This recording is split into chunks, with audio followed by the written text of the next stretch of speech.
Diferenca është 3.500 vota minimalisht në këtë stat të numrimit të gjysës së votave në Gjakov, është e paritshme, mendoj, 3.500 diferenca, mbarësisht ku janë numru, cilat kuti janë numru në Gjakov, kështu që mund të konkludojmë që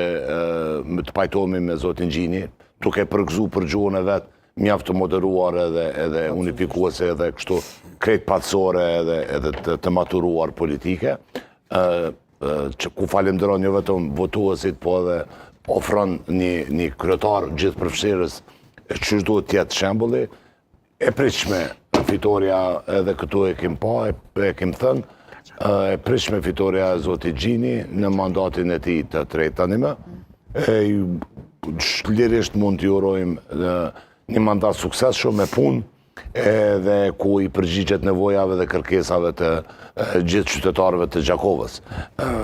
Gjithsesi, befasuese ky numrim shumë i shpejt efektiv i votave nga KQZ-ja, që nuk lën vend as për tupana para vaktit, e as shpallje të fitoreve të paqena.